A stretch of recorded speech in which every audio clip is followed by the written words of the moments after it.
You don't really have people arguing against stopping poop from entering the ocean. This is an issue that people are generally on board with. Nobody wants to be in sewage-laden water.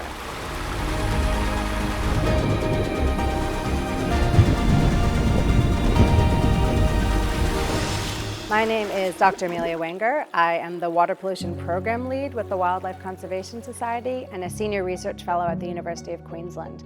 I focus on wastewater pollution because it is a hugely pervasive problem. It affects 88% of seagrass ecosystems, 55% of coral reefs. If we don't do anything to solve this problem, we're just going to lose our coastal ecosystems, not have the services that they provide, not the fisheries, the food and livelihood security, the cultural provisioning, the coastal protection. These are really vital ecosystems that have been degraded by pollution for a long time. Being able to get economic numbers on these issues are really important. There's been efforts previously that have just looked at the human health side of things. And so being able to now have numbers on the fisheries benefits or impacts if we are not to deal with sanitation issues or wastewater pollution issues. The tourism benefits that we can get from dealing with the pollution issues. Even the agricultural benefits from improving the quality of the waste that we're using during resource recovery. So, I think it really is shining a light on these new benefits that can arise from addressing wastewater pollution.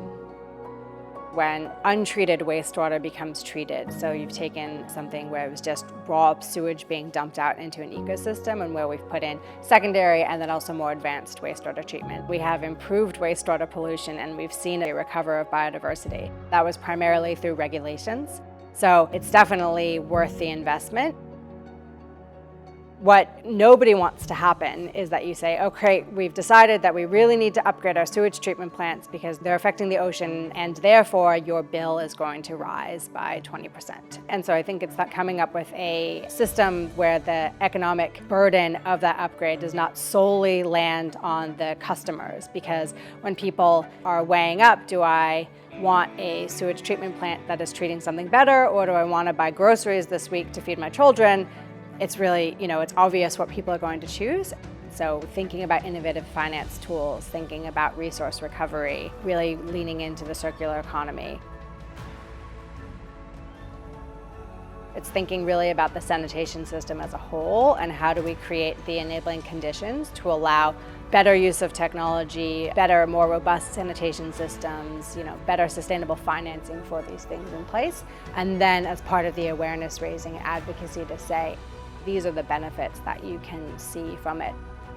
There's really interesting and innovative work that's happening on resource recovery. So right now we kind of think, the name says it, it's wastewater, it's something that we're throwing away. But actually there's incredibly valuable things in that wastewater. There has been a shift where people are starting to see that not just as waste, but a really valuable product. One of the really good examples we've seen comes from Honduras. The communities were hooked up to a new wastewater treatment plant and there was a cost associated with that, but in return they got water back from the treatment plant. We've seen in other locations where people get energy back from wastewater treatment plants. So there's ways where people can say, okay, well yes, I have to pay a cost to enable this sanitation system, but I also can see an immediate return. The benefits that we get of improving sanitation go way beyond just the coastal ecosystem benefits. There's human health benefits, there's massive economic benefits, you have healthier people. And so I think that there is a much greater opportunity to actually get traction on this issue because of the myriad benefits that you can get from addressing it. One of the benefits of recognizing both the impacts to the ocean from wastewater pollution and the benefits that can be realized from protecting the ocean from wastewater pollution is that you've created a whole new group of advocates who can help fight the good fight with the sanitation sector to try to get change happening on the ground. You can bring in tourism bodies, you can bring in fisheries groups, you can bring in surfers to say this is a solvable problem and we are here to help bring about that change.